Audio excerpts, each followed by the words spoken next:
That's right. This is Conf T with your SC. I am your host, Brian Young, and as always, I am joined by my co-host, Mr. Tom Porto. How are you, sir? I'm great, man, and as always, ecstatic to be here, talking security yet again. Talking security, man. That's pretty much everything I've had you been talking about since we started this back up, and maybe I'm partial to it. I might be a little bit. Yeah, that's all right though. It's all right though. I like this topic, so we're good. Yeah. No, I mean it's definitely a topic that everyone's talking about. It's I definitely enjoyed the last episode that we aired, which was on the AI stuff. That was a lot of fun to record and to actually re-listen to. Which, as our listeners may have guessed, we have to re-listen to ourselves over and over again when we do the post-production, and that can be a very tedious task that we usually don't like because who enjoys hearing themselves talk. But that episode was fun to listen to again. So, but we're not here to talk about AI, although the topic may come up because it seems to be every time now. We are actually here to talk about Cisco's latest huge announcement around XDR. And to help us navigate this conversation, this topic, we have two distinguished engineers from the Cisco Threat Detection and Response, Mr. Aaron Woland and Matt Robertson. How are you, gentlemen? Fantastic. How are you? Doing Awesome. Very well. Aaron, I'll start with you. Uh-oh. No, these are the easy questions. I was hoping to get a little bit of background on or history on your background and how you've gotten here, and then Matt, I'll shoot it over to you for the same. Wow, okay. So I'm old. I've been at Cisco. I'm in my 18th year, or going on my 18th year. And before that, I spent about 12 years as a technical trainer and a consultant. So, like I said, I'm old. I got into security, I think, when the pterodactyl flew over my head.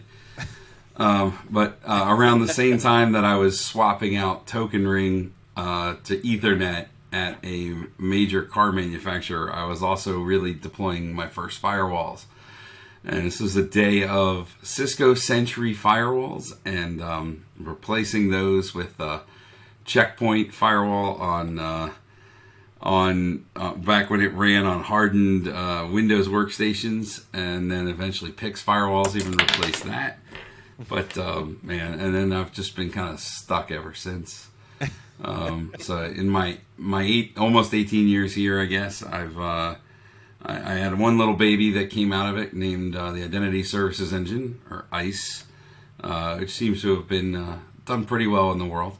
And then I left that and I wanted to go focus more on incident response and what we at that time called advanced threat, which happens to be where Matt and I worked together in a previous life, and then we're doing it again, where he was working with an OEM of a company called Landcope, and I was working on ICE at the same time, and then Matt decided to leave Cisco just so we could acquire Landcope just to get Matt back, and that's kind of how I got where I'm at now, I guess. Nice. And short. So Matt, you're the reason that we acquired Landcope, and then subsequently came out the product Stealthwatch from that. If only it was that simple. But yeah, no, I mean, I've been at Cisco for about 15 years now, counting the 2 years I was at Landcope. Nice. So I started as development, always worked on our security product sets. Spent the last 10 years or so working on Stealthwatch and security analytics. And, now we've launched XDR, Extended Detection and Response. That's our new product in the threat detection and response space. Yes, and a very exciting announcement. So this was announced at the most recent RSA. I think it was back at the end of April. And Aaron, you and I had a chance to touch base beforehand, trying to get as much information out of what it was going to look like, what it was going to do as we could. Then, of course, trying to plan out, when we would record and publish this, obviously it needing to be after the launch. But why don't we just start with that? So for those that have not heard of the announcement, we've got XDR. What is Cisco XDR, and why is it such a big deal? Great question. So, I like to describe it. My elevator pitch is, XDR is a technology that is a SOC enabler, or a Security Operations Center enabler tool. The idea behind XDR is to try and take some of the more, let's just put it, challenging processes, right, that can happen with incident response, and there are a lot, and can try to do things to make that investigator, that analyst, more effective at even a more junior level. So very quickly, can you take something that's been rolled up as an incident from multiple sources? Can we prioritize it? Can we then tell them, focus on these first, right? Give you enough information to be able to make a decision, whether that decision is to take an action or whether that decision is to forward this on to the person who's now going to go investigate deeply and try and do forensics and drill out of all the raw logs and stitch something together, right? So Matt may have a different definition. Oh, I mean, absolutely, it's about simplifying security operations. That's what it is. Now, the need for XDR, or the term itself, has emerged over the course of the last, well, let's say 3 years or so, and it's one of those nebulous terms that I used to joke. You ask 5 people what XDR is, you're going to get 10 different answers, and it was, for the longest time, it was just, expectations varied. What is an XDR? What does it do? But it all came back to a fundamental, if you ask a security operator, it usually just boiled back down to, I just want something that makes my job easier. How do I make every tier 1 analyst more effective as a tier 2? Like, how do we more effective at our job? How do we simplify operations? When we were doing all kinds of market research, talking to customers, what do you expect in XDR? Talking to analysts, talking to whoever, and they're like, oh, we wanted to do all these magical things. Ultimately, we boiled it down to an incredibly simple definition, which is the collection of telemetry from multiple security tools, the application of analytics to that telemetry to arrive at a detection, and then a response on that detection. And really, that's just, hey, if you take that definition and you just say to any security operator, what do you do with your job? He's like, well, I count some data, I look at the data, and I decide what to do about it. That's what we're doing. So we're just trying to help automate the security operations center as much as possible. Nice. I think that answers the next question too, as to, why are we doing this? Why is this such a focus? And it sounds like the answer to that is really around making those members of the SOC more effective, giving them better tools to do their job, and just bubbling the information up. And this is the first question I'm going to ask about it specifically. How is this different from what we've been doing with SecureX? Because my experience with SecureX is that we've got the integration points with multiple Cisco and third-party vendors. Obviously not as deep with the third-party stuff, but it's still there. And, I'm able to look at that dashboard within SecureX to see what's going on. So how is this different? So so this is very timely.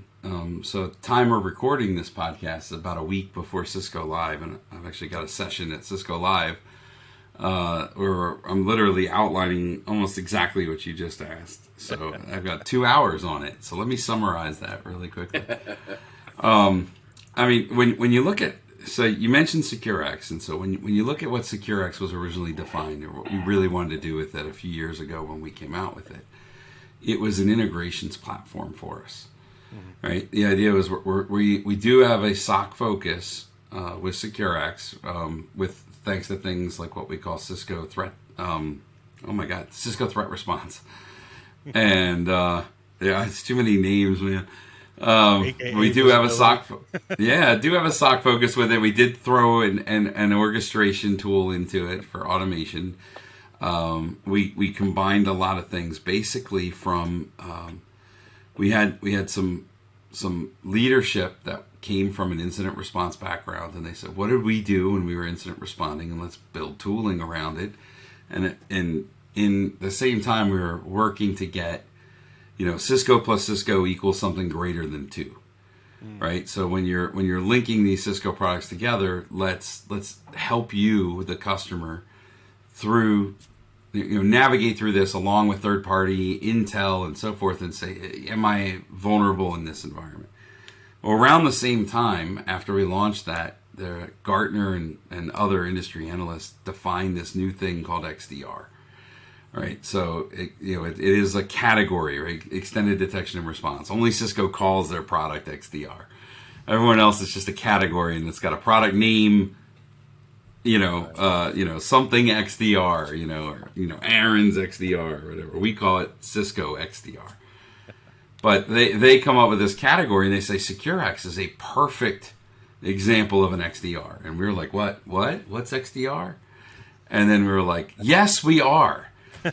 And Don't so put we the gift horse in the mouth, right? Yeah, exactly. Of course we are. Absolutely. We are all in on this, and Totally meant to do that. oh, look at that market cap. We're definitely in on this, but then we invested millions of dollars in research, right? We invested very, very heavily internally on we brought in an external research team, started talking to customers, talking to people who were working in the SOC, and just being like, based on blind interviews, not so blind interviews, etc. We came back with like, how do we evolve into a real XDR? So you'll notice out of SecureX, where was the detection? The detection happened externally every time, right? It was a detection that came from some other product, maybe Cisco Secure Endpoint, which is an endpoint detection and response tool. Maybe it came from StealthWatch, aka Cisco Secure Network Analytics, whatever we call StealthWatch now, which is an NDR, right, or network detection and response tool, right? But the detections and the analytics never happened in SecureX at all, right? And that was something that we, as you just heard Matt talking about, is something we absolutely said we have to do. I mean, we have to have the detections, not just these. We have responses, but they weren't tied to the detections in any way, shape, or form. They were tied to the integration, which is sort of an industry problem, across all products. It's like, oh, I have to know to, click on the endpoint, click secure endpoint, and then say isolate, because that's a possible reaction I can take. But that reaction could be for anything. It didn't necessarily have to do with what would an incident responder do with that investigation. So we were learning a lot of this. We hired a lot of additional people. So I before the podcast started, I mentioned that we're a tripod. You have myself, you have Matt, and the third leg of our three-legged stand here is a guy named Rob. Rob came to us from a SIEM provider, and prior to that, probably the most well-known SOAR, which was acquired by that SIEM, and I'll let everyone else figure out who that is. Right? And so he's focused on response. Rob is focused on detection, and I'm focused on extension. Right? So X, D, and Rob would be R. I like it. But that's just one example of one of the experts that we hired in, right, with this investment. And what we came out of this with is the Cisco XDR, which is a very different experience and a very different product from what SecureX is, and definitely from what it started out as. And I'll let Matt, because I've spoken way too much, but talk a bit more about what we've done to bring the detection in and so on. Yeah, we look at what SecureX was, and what we needed to add to the portfolio to be a full-fledged XDR is we needed to be an open ecosystem. We needed to work with third-party vendors. We needed to incorporate more data and more response actions. And then also, if we go back to my very, very basic definition of what XDR is, what the expectation is, we needed we needed a data lake and a detection engine, an analytics stack. We didn't have that with SecureX. What SecureX was is, some downstream product created a bunch of data. It became a quote unquote incident. Then we would do enrichment and response.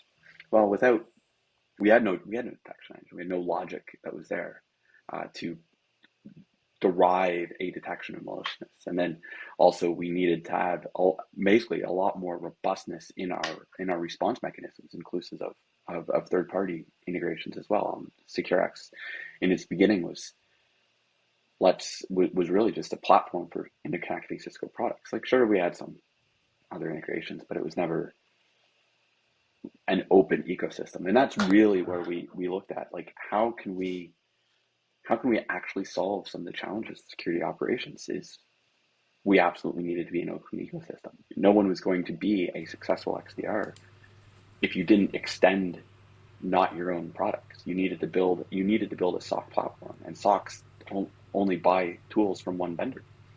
And then on top of that, we're like, well, if we're going to be open and we need to be a SOC platform, we need a data lake or a data warehouse, as we now call it, because a lake has its own connotations.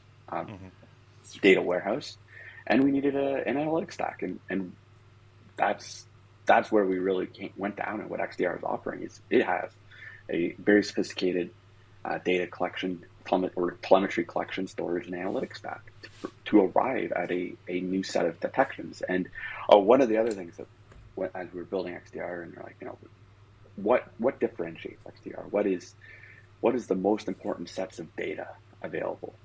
The one thing the market as a whole seems to agree on is endpoint. Endpoint is foundational to XDR. And that seems to be a function more of endpoint detection response is a tool that is predominantly, and I mean like almost entirely, purchased and used by the Security Operations Center. And so a Security Operations Center is all like, hey, I have an EDR. That's my tool.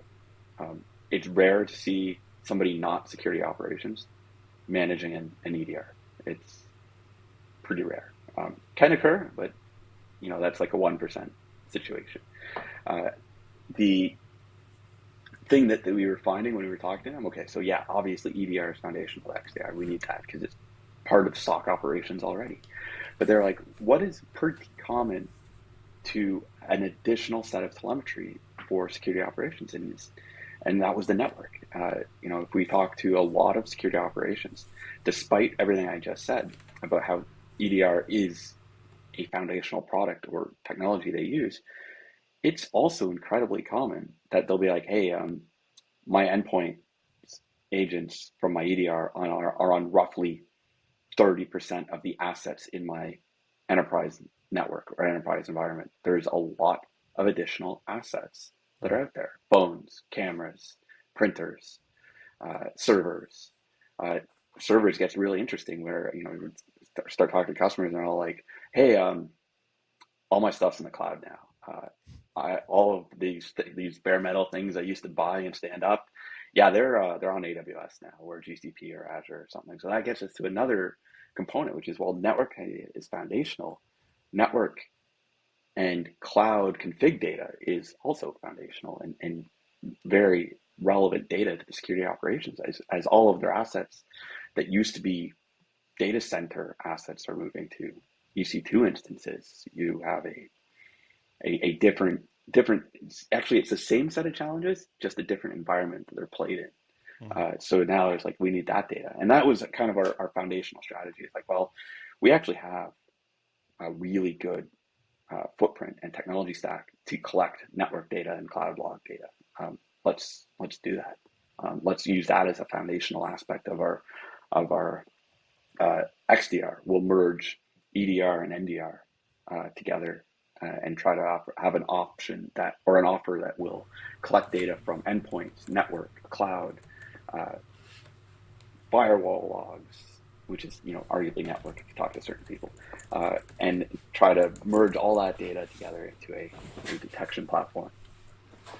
Wow. So one of the things that our boss is really happy with saying, and we got this one from a customer, but like XDR evolved out of the industry's need, right? So the customers are like, if you're a tier 3 analyst, like so you're a top tier analyst, and you are you hear about there was an EDR detection or whatever triggers you to go investigate something.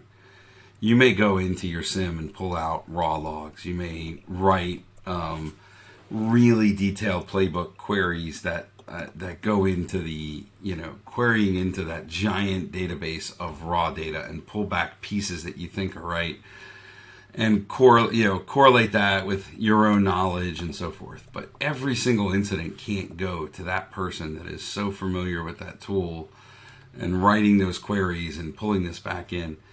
And Rob, our third leg, right? Rob was customers used to spend $150,000, $200,000 with him to set up basically what we call device insights inside of SecureX, and now XDR. It has been expanded, right? Where we're correlating to say this is the same endpoint object, if you will, across these different systems.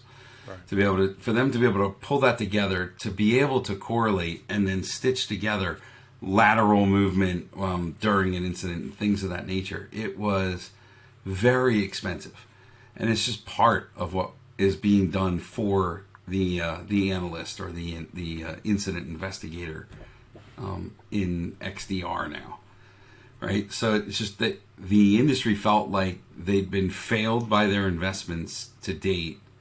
And that's sort of what led to XDR. So you could sit there and argue, like, if SIEM had become what it was always promised to be, would XDR even exist? Right?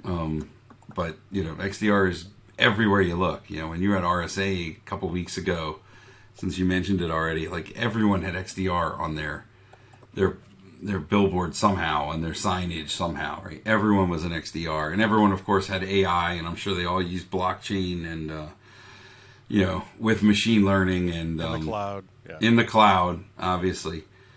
It's true though that XDR came out of the fact that none of the tools were working the way they wanted to. And for those of you who listen, who are old school Cisco folks like me, might remember a product called Mars, right? Without the level of intelligence that we have in XDR, Mars was on the same path, right?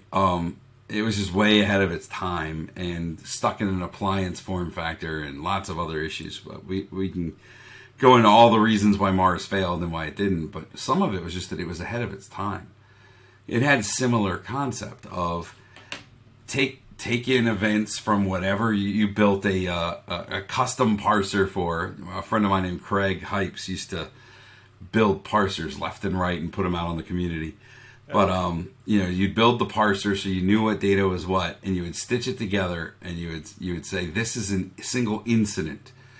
Well, we have some really slick detection engines that Matt's team has come up with. A lot, using AI, using ML, using just straight up good analytical algorithms, right? To say this is a single incident with all of these detections rolled up into it from all these different sources, right? Which is very Mars-like, only on steroids, right?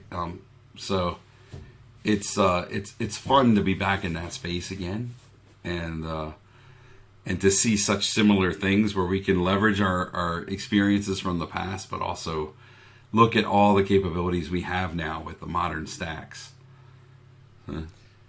It just hearing you describe that and how you'd have to basically custom build the integration points with Mars reminds me of that old meme. Ain't nobody got time for that. It sounds like a lot of work, and it sounds like at the time the knowledge and especially the response piece of it wasn't there. The analytics, the AI, the ML to actually do anything useful with that information, right? You could collect it all, but then what? You're just looking at a lot of stuff in one screen versus having to switch between tabs. If tabs even existed back then. maybe they were just coming out. But I think what's interesting to me is that, and I love the fact that like each of you have like you're the X, you're the D, the other guy that's not here, he's the R piece, right? Like I love that it's kind of broken up like that because it kind of has to be. And I think it's so cool how we're basically taking all that information, putting on the layer of analytics, and kind of helping you write or even supplying you with the case books and the action plans that you need. Because that was one of the things that really impressed me in the demos that I saw, was that you had the remediation steps written out for you. Obviously, you could write your own. You could modify it to what you need, right? And keep me honest here if I'm going off the trails. But you had a lot of the work done for you so that you could focus on time to remediation, which is always a concern. Yeah, shortening that time to remediation is a big deal. And so I do wish Rob was here. Actually, he probably would have a lot to say in this regard. But one of the very cool things is so there's guys like Rob. There's guys like, I mean, I did this long ago. These guys did it way more recently. But it's guys like Rob. We have some other people on the team, like a guy named Carlos and Leon. And these guys for the military and then for like the National Guard have been doing incident response like in day to day for a long time. And the other thing about the XDR that ties into that is it's very tightly coupled with MITRE ATT&CK framework. So we're looking at the TTPs, right, from the different sources of telemetry, and we're able to stitch this together. And based on those TTPs also comes in, what do we do for the to get to eradication, right? The detection, the response, the eradication, the recovery phases, and step someone through the process that you are going to go through as a responder, right? And so based on the detection, we can give you your responses that we would want you to do as, the incident responders, but you're not limited. So anything that you wanted to code up from an atomic or a workflow perspective in the automate, we call it automate now, but the orchestration tool inside called automate can be done. Right? So it's pretty amazing. I can make that thing behind you stop blinking possibly as long as there's an API. No, it's just got to pull the plug. That's all. No internet connectivity whatsoever. And for those that have listened to it before, those who want to refresh, we actually did cover the MITRE ATT&CK framework a little while ago on episode 46. So for a refresh, I would highly suggest checking that one out. Two great minds here at Cisco going over that. But that's awesome. I mean, and it sounds like there was a ton of research that was put into this as far as that investment is concerned, with actual use cases, actual workflows that were investigated and said, hey, how can we help this, versus just kind of going at it and doing it the Cisco way, or right, and just instead of just saying, oh, well, this is how you should do it, or rather, you should click here and then here. It sounded like we listened a lot to industry experts inside and outside. I can echo that and confirm it completely. So it's not stopped. All right. So when I say we invested millions of dollars, and I mean it, not just in the initial research, but in building out the right experienced team and an experienced research team. So a woman named Barbara here, she's going to be doing interviews at Cisco Live, and she has them constantly running outside of those events, but Cisco Lives are good events to get people in person as well. Where her team is literally meeting with people who are doing incident response and working with our products, and not even our products, working with third-party products every day, and saying, what does this experience need to yield? What will it do? What do we need to, and how does it need to work for you to be effective? It looks like Matt wants to say something. Oh, you were doing so well. Doing so well, man. Didn't need to jump in. I'll give Tom a chance to get a word in edgewise and ask a question. I never give him time, and you should have heard the recording I caught him on the AI episode where he was talking trash. Did me dirty. Talking trash about AI? No, talking trash about me, but we put it in the AI episode. Using AI? It was AI generated. I pulled a nice little prank on him. Yeah, AI generated bashing of Brian Young, right? Yeah, that's it. That's it. That's awesome. Yeah, effectively wanted me to take over. I was complaining that he wasn't a great host and that I should be taking over the podcast. I mean, I agree to some level. No, I guess after kind of listening and really, I'll be honest, this is probably more than I've learned about XDR even since its announcement.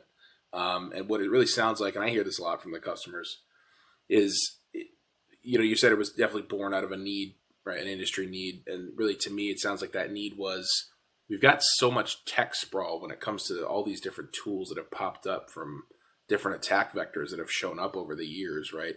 It used to be just needed a firewall. Okay, well, now it's need a firewall and I need DNS protection. I need endpoint protection. I need all these different things, right? So, I mean, it was only natural that something like this would start to come along.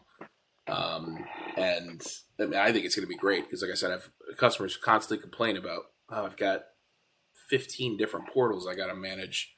It's just not feasible. They use that excuse to want to go to another vendor. And I said, well, here's the thing. Go to another vendor. You can have the same problem. It doesn't really matter. There's really no one I'm aware of that has every single attack vector built into one product. It just doesn't happen. So XDR is the perfect answer to that. I definitely have to agree with you, and at the same time, I'll disagree with you a little bit. In that many people believe that their SIEM is the answer to that. Mm-hmm. Right? That's the little bit of disagreement, is people will believe that's the answer. But someone's got to work through that SIEM to do what we're doing in XDR, right? Someone's got to go and build the advanced playbooks. And what I mean by playbooks is not just a response to an alert or what we would, it's actually figuring out all the parts of the things that are getting logged to that SIEM that are all tied to that alert. How do you correlate them? What do you correlate on? Because just storing the data doesn't do it for you, right? Somewhere along the lines, there's got to be analytics, right? And with those analytics, and something's got to do a lot of the automation of enriching those enriching that data, so the analytics can continue to run and learn more about it. That's something that XDR is doing, right? The productivity aspects of it are huge. Just expanding on some of that areas, a SIEM tended to be the center of security operations. And I was just like, hey, let's get all the data, we'll put it in one spot. Didn't accomplish anything. So then they're like, okay, well, how do you get value out of the data? Because ultimately what you needed is a security operations center needs a prioritized work queue.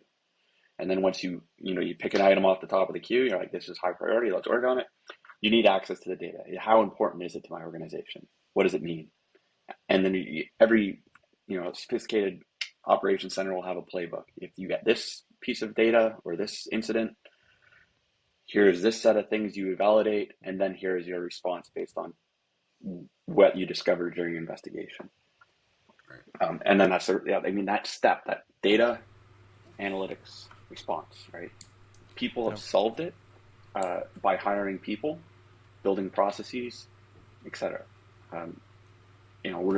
Cisco XDR is how do we automate as much as possible repetitive human tasks? How do we make every tier 1 as effective as a tier 2? It's not going to solve every problem, but it will. It helps make the repetitive problems hopefully easier, or empowering operations on top of the data that you may already have. So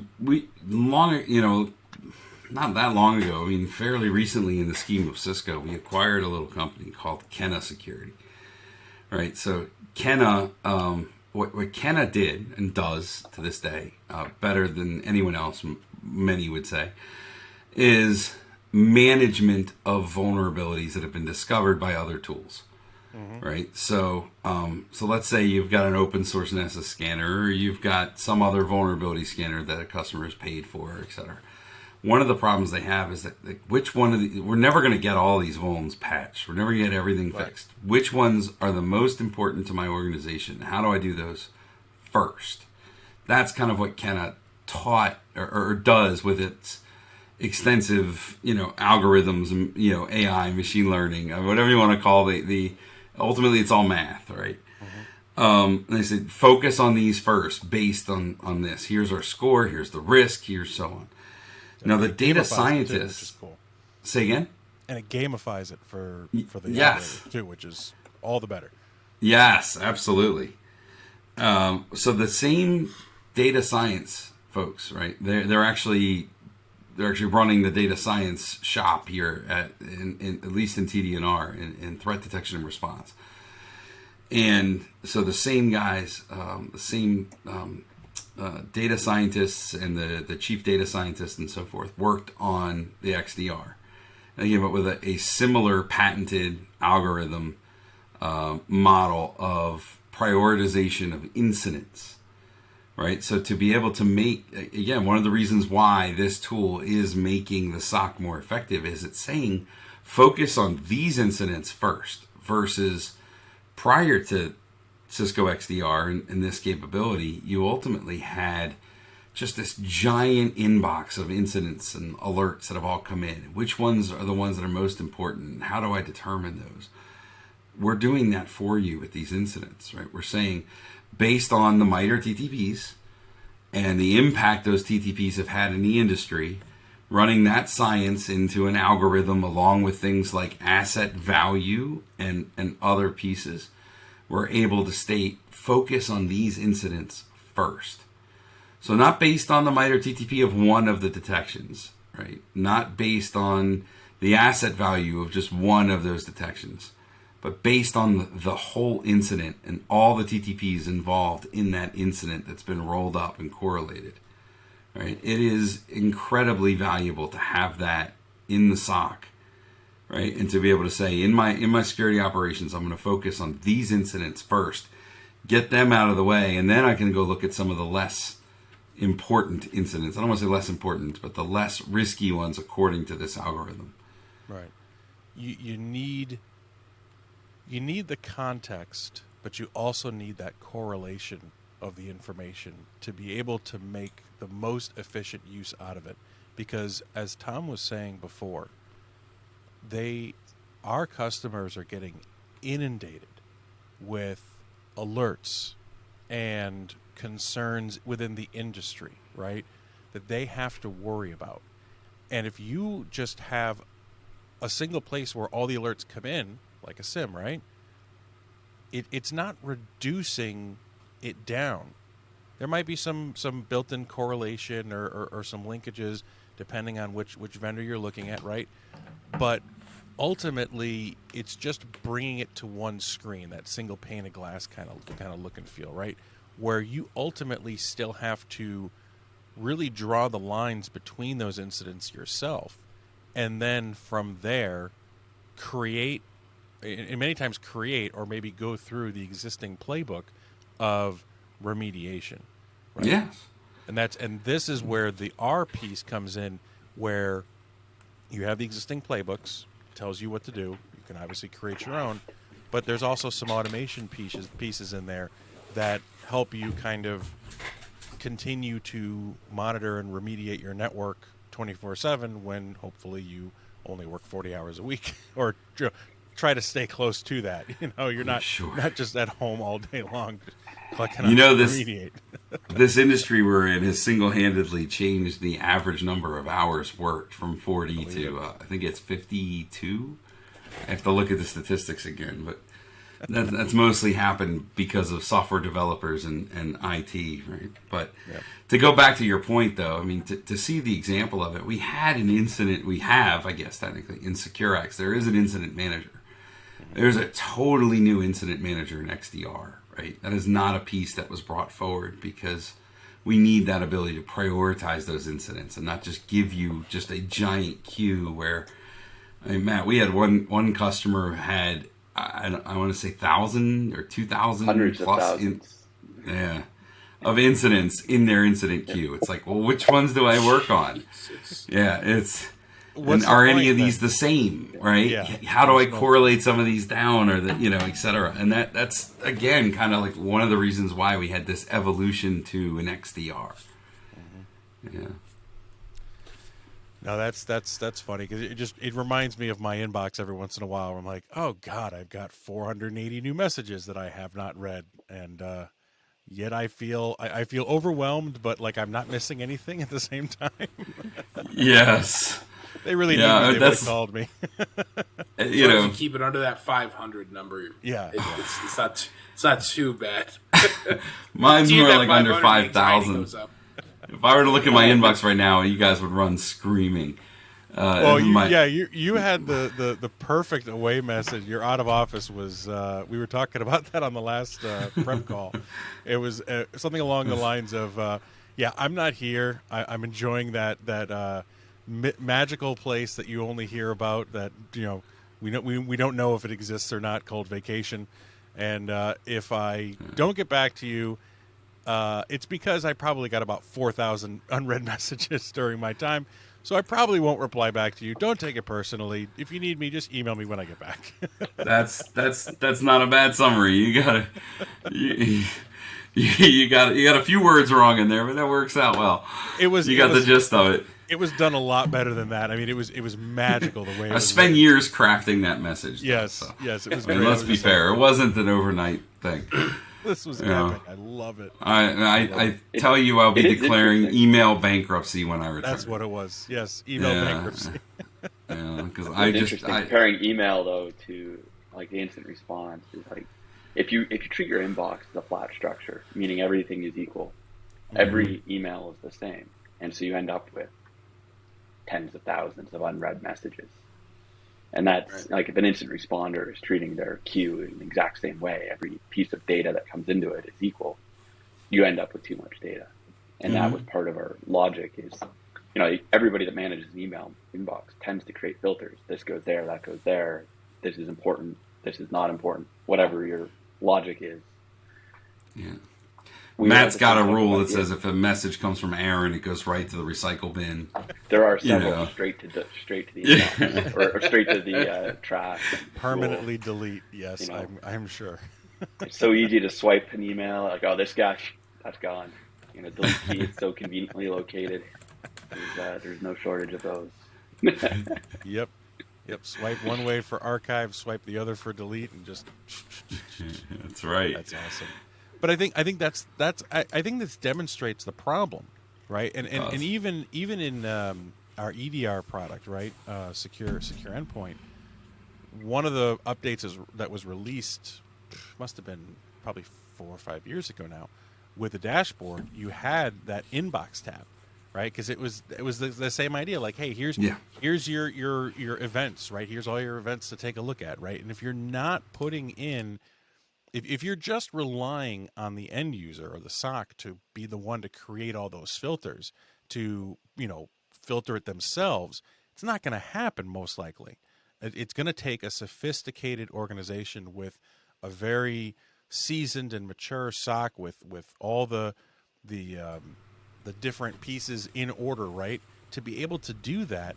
And let's face it, especially in the patch that Tom and I cover, we don't see that very often. We don't see that very often. Majority of our customers maybe don't even have a SOC, or that SOC is they'll wear the hat of the SOC, but they're also wearing a bunch of other hats too. So Right, being able to have those things kind of pre-built for you and help the system help you kind of by bubbling up the most important, that's a game changer right there. Yeah, absolutely. Yeah, we saw the same thing with a lot of our research, right? Almost exactly what you just said. They may not have a dedicated SOC. They most likely have a SOC function that somebody is fulfilling, and they may not be the world's most seasoned investigator who's ready to start drilling through all the raw logs from all these different things and writing their own queries that can correlate based on the query language and so on, right? I mean, we need tools to make them more productive. The real I see people. this happening a lot in the industry in general, though. It's less about It's less about the nerd knobs and more about the tools that help you do your job, right? And to help kind of just make it easier to troubleshoot or stand up or fix or move or migrate or whatever. It's that's where the focus has been, and I think I see that across all the different aspects of this industry. Yeah. You know, even on the regular network stuff, right? Like look at the stuff that Meraki's done with being able to just deploy networks with APIs using a barcode scanner and a thermal printer, right? There was a customer that had to stand up 10,000 stores with Meraki, and it was just scan the barcode of the serial number, API calls into the system, network created, IPs addressed, everything configured, and spits out a shipping label. You just ship that box to where it needs to go, and you're done. Yeah, we have a term in the business unit. We call it Merakify. So we're like, we want to Merakify this experience, right? That's literally, what it means is, can we simplify this experience to deliver the outcome, right? And that's something Meraki definitely does really well. Yeah, definitely.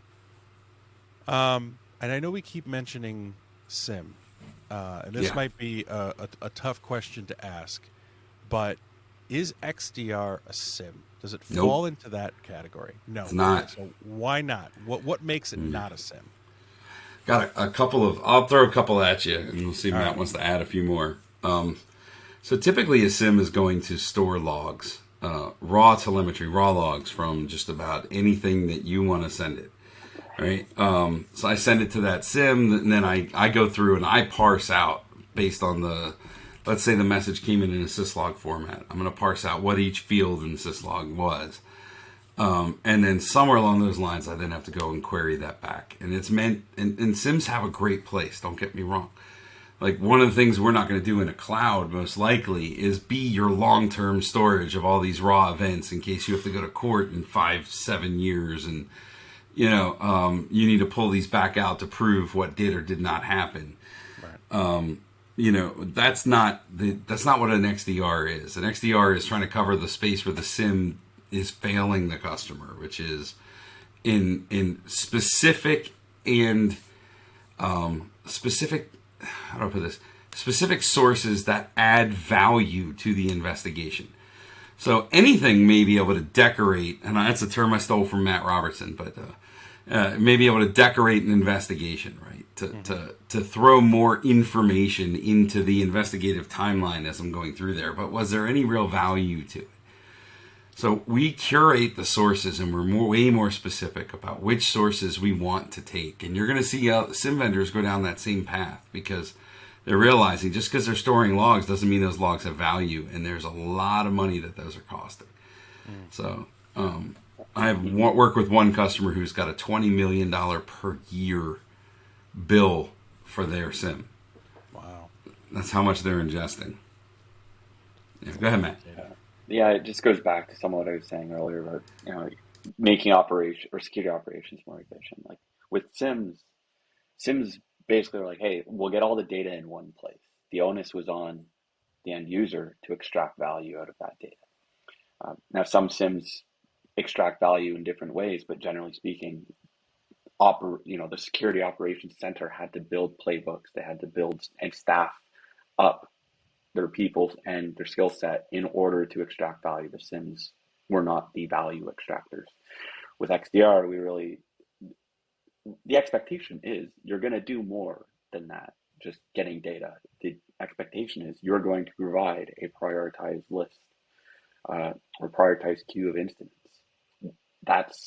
And associated response actions, and not rely on people and skills to get there, because there is a skills gap in security.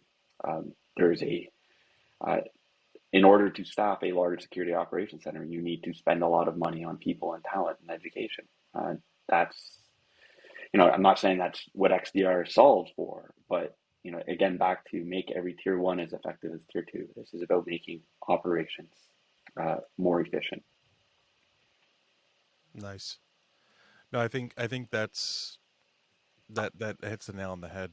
I was looking through some of the decks that we have for presentation, and there were three slides that I really liked the titles because I think it really kind of summarized up what XDR is looking to do, and I just wrote them down here. First one is confirm attacks sooner with alert correlation. Second is prioritize the impact. Talked about that. And then that third piece there is walk through the incidents step by step. And XDR really covers those three things. And I think that alone, that's really what we need. As we've been kind of talking about here, the amount of data and alerts that our customers are getting inundated with, it's noise. It's absolute noise. And if you're going to be looking for a needle in a stack of needles, or in a field of multiple stacks of needles, you're not going to be effective. And that's what it ends up becoming. So this is a way to really kind of, as it says, prioritize, give you that context that you need, and walk you through the remediation, maybe even automate it, right? If you want to go down that path and set those things up, you can even automate those pieces. Is there anything you want to actually mention about specific to automation? I know our R isn't in the group today. So okay. There is something I would specifically like to call out, and this was something where so guys like Matt and I have been in Cisco for a long time, and we've worked with Cisco was calling out like rapid threat containment and other things like that make it seem like when a lot of our customers hear us say automation, they may be thinking like an automated, to use a term I hate, quarantine type response, right? Mm-hmm. So an automated way of isolating an endpoint or kicking them off a network or something like that. But automation is used network. Yes, the self-defending network. Yes, exactly. With Harrison Ford at the keyboard during Air Force One. Yeah, when he was using our self-defending network in that movie, it was fun.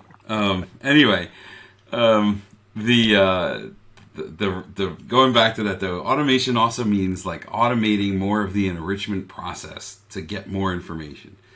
So to give you an example, remember what I said about SecureX and how SecureX it was a few people who did a lot of incident response saying, what are the things we would do that we would script out, and can we productize all that? And that's how threat response portion of SecureX came about, was more or less making a product out of what these guys used to do. But so then we get an incident manager into SecureX, right? And so the incident manager, an incident gets promoted from a source that's allowed to promote to its queue. We'll say it's from the firewall, right? So it's from a source fire appliance with stored signatures, yada yada. Incident gets created. We're going to automatically go through what threat response did, which was an enrichment process of going out to every integrated source, hitting their APIs, bringing back any sightings of the observables that we pulled out, right? And said, and any verdicts and judgments of those sightings and so on. With automation, what you can do instead is that when Matt's detection and correlation engine does its job from an event that rolls up to it, it can then look at that, prioritize it, and determine if it needs to be enriched before you just start going down that enrichment process. Right? So then the automation's doing those things, saying, okay, yeah, based on this, I need to go do an enrichment. I'm going to go call these integrated sources, and I'm going to enrich this and get more information. What is my asset priority? What are the TTPs? Do I need to consider this? Did this succeed or not? Maybe one of the questions that's asked, right, in the automation. Was it just the detection that it was stopped and it didn't actually exploit anything on the endpoint, or, the et cetera, right? That's something else to consider with the automation. And Rob and others, but Rob was a very key point in this, was extending what we're doing from an automation perspective from just response to actual using automation to do an enrichment and so on. Not just a quarantine, but the response is to enrich further, is to investigate further, right, to pull that information in that someone would have had to do manually, or that we just would have done for absolutely everything. right? And so that's something I would definitely call out for automation. But that the other piece, and I mentioned it earlier in this podcast, right, was having a curated set of recommended responses or actions based on the TTPs of the event, not just a generic set for every single incident. Right? And so those are a couple of things I wanted to point out. I'm sure Matt's now like, geez, Aaron, shut up. Let me speak. Oh. I mean, so when it comes to things to point out about XDR, our detection system is, or in terms of the data source that we're bringing in, the data models that we're building is unique in the industry. We have a very sophisticated set of data scientists that are working very hard to build the correct models.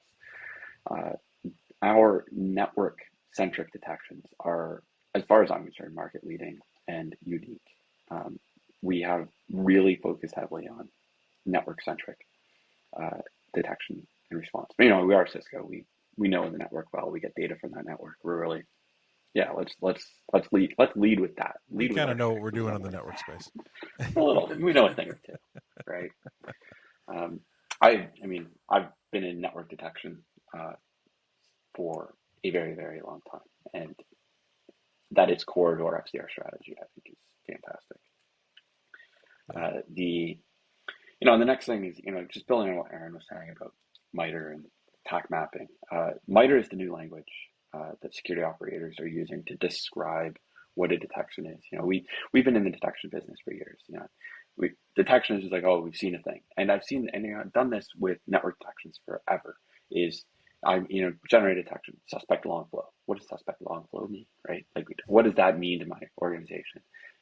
Suspect data loss. What does that mean, right? Like, there's all kinds of weird things that, if you can describe a behavior by observing activity in the network, what is the next step to action? And MITRE allows us to do that, right? It's like the attacker was doing this behavior in an attempt to accomplish this objective.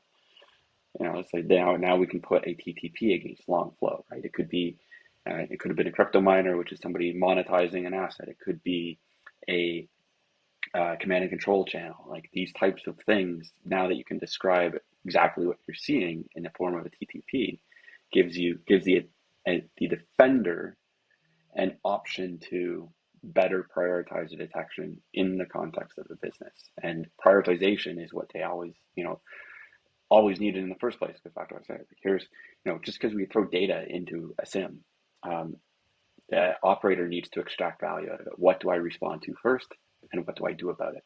And that's what we're doing with XDR. That's awesome. And I would say too, that's also what Kenna is doing on the vulnerability side too. And I'm sure we're taking that information in as well. It's going to be a part of that as well. So just to be clear, because I'm one of those people who probably overshares. When I talked about, so we had the data scientist and the chief data scientist actually from Kenna who came up with this new patented algorithm, very similar functions, but it is different, right? And it's about prioritizing incidents. Now, we do have this company that is, in theory, a wholly owned subsidiary of Cisco known as Kenna Security, and they do a bang-up job of vulnerability management, right? Mm-hmm. But the vulnerability management user and the incident responder, who an XDR are designed for, are not the same persona as we would call it here. Mm-hmm. So it's not that Kenna is built into the XDR, because it's not. There's some Kenna smarts built into the XDR, but there's no vulnerability management type things in XDR. That is still actually a separate target audience, if you will. Right, okay. A separate persona of the person who's managing the endpoints, not the one who's managing the EDR on the endpoints from a persona perspective. Now, in certain customers, it may be, in many organizations, actually, maybe the same person wearing two different hats at two different times, right? But from a persona perspective and who do you gear the product to, they are very different. Yeah, that makes sense now that you explain it too, because the vulnerability piece is going to be more, pre-attack, whereas what we're doing with XDR is, post-attack. We like to call we call it left of boom and right of boom, right? So boom is the incident and the attack itself, right? And then left of boom on a timeline is things we get done that are preventative. Well, this already happened; it got through. Now, what are the things we can escalate to them to say, these endpoints were vulnerable, these other endpoints may be even more at risk than yada, yada, yada. But that's different than trying to do, say, management and proactively patching of systems before the boom. I do believe, and it is my feeling, that these things will combine more and more as we go. But, it is not at this point in our product or any other product, really, to my knowledge.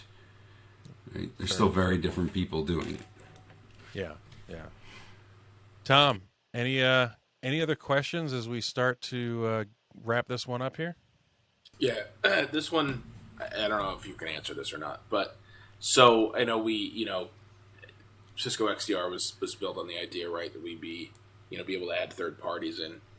In theory, could you use Cisco XDR with purely just third-party products? Or do you have to have some Cisco products in there to make it functional? In theory, you could use it with all third parties to an extent. When I talk about, it depends on how far down this technical rabbit hole you would like to go. The prioritizations, the incident queue, things like that are all going to happen. If it's all third parties, we may be missing a correlation attribute, specific attributes to do a better correlation than we might have if you were to say all third parties plus our agent, like not our EDR, but like a telemetry agent. Where then the telemetry agent may be the thing that actually allows you or allows the system to do a better correlation, which you are entitled to the agent if you have the XDR anyway. But then, so that would be like third parties plus some Cisco, because there would be a Cisco agent there to help with that. Would it still work without the agent? Sure. Would you be missing some of the correlations in my mind? Probably. Right. I imagine that's based on how much the third party is willing to share, right? So it comes down to the data. It does. As the X and the XDR tripod, I will tell you that not all third parties are created equal as far as like data share and stuff. Some get very, and we are just as guilty as this in a lot of our products as they are, mind you. But where we basically say that's my data. Like, I'm going to hold on to this. If someone wants to use that data, they have to use my ecosystem.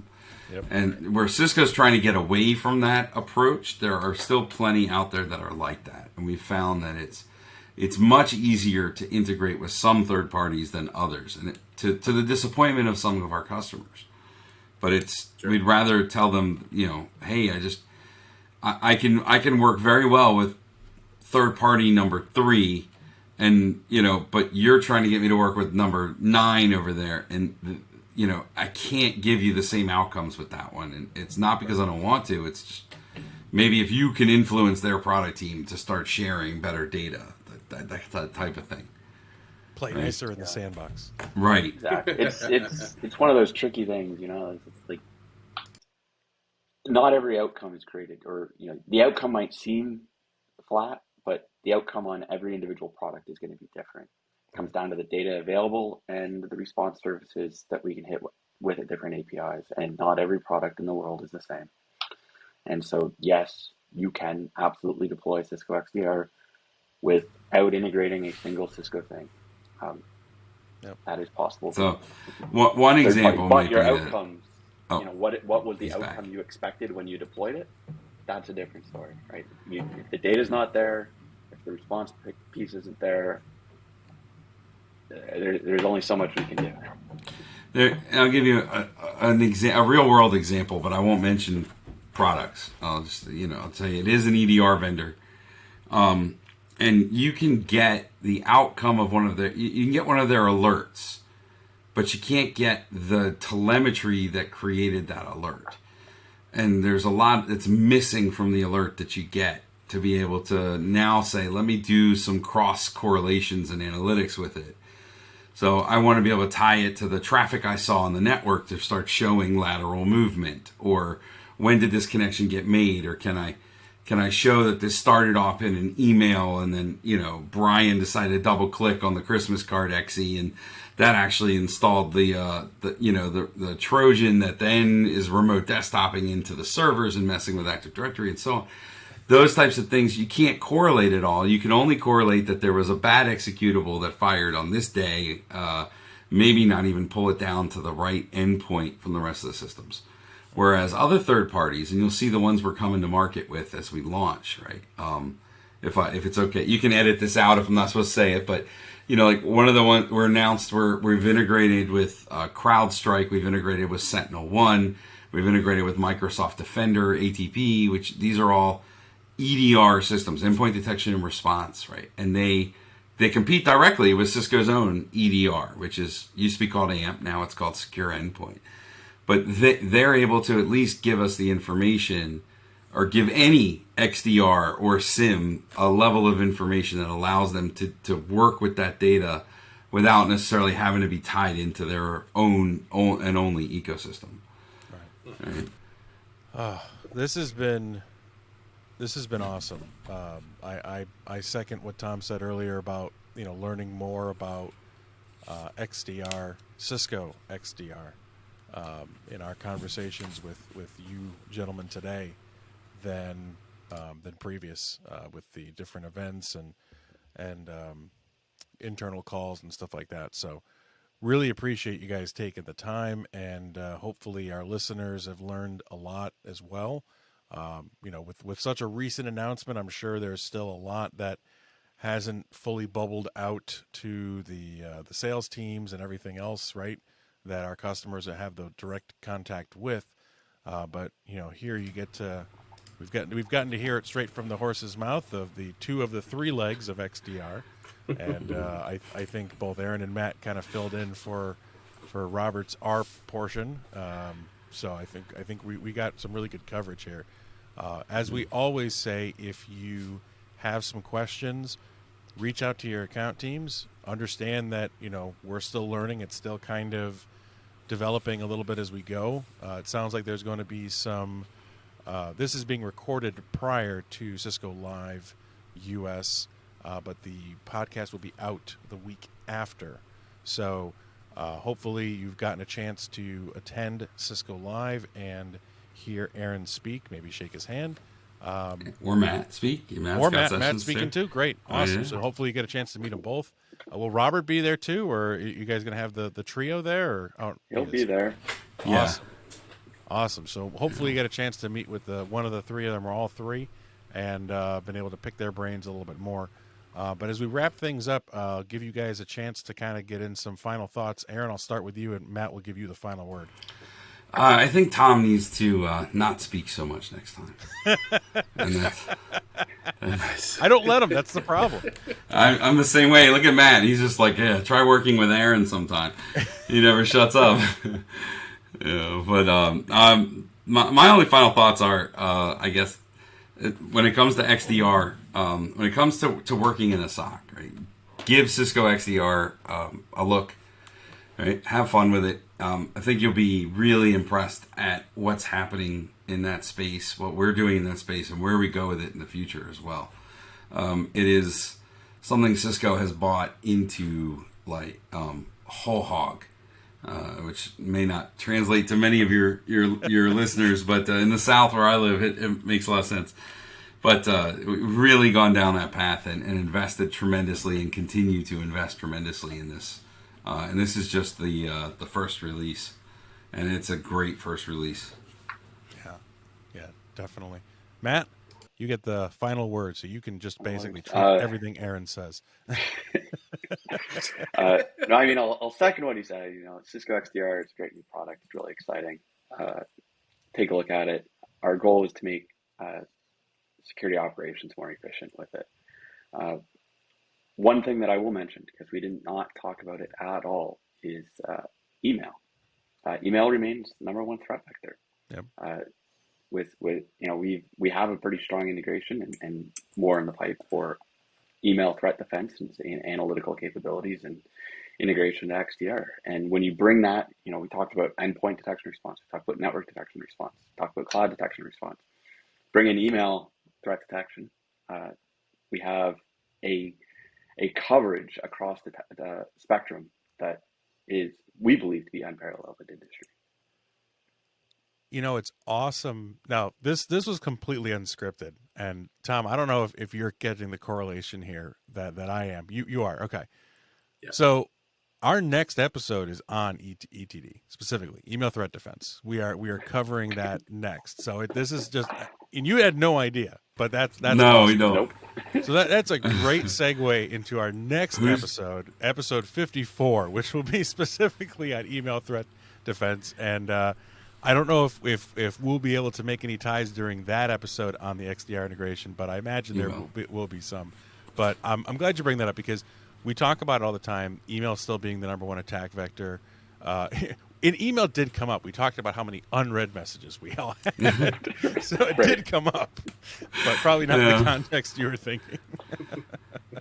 Yeah, and I tell you, the email threat defense offering, formerly known as cloud mailbox defense, right? But it was one of those, we built it from ground up inside of Cisco, and you'll learn more about us next week, I'm sure. But it is one incredible piece of technology, or pieces of technology. Like it really is. From somebody who really admires cloud architecture, this is one of those that was just done so well right from the beginning.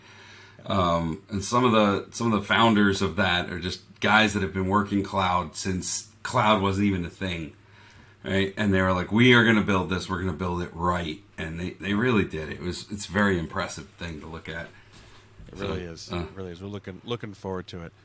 But gentlemen, thank you so much for your time today and for all the information that you've given us. Really appreciate you coming on, and thank you, of course, for taking the time to listen or watch. We're on YouTube, right, Tom? That's right. How many? Subscribe.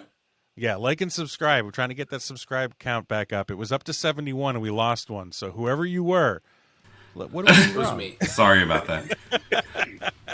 Come back. We have cookies.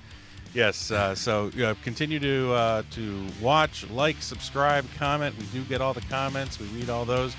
But thank you for taking the time to listen to Conf T with your SE. And until next time, stay safe out there, and don't forget to save that config.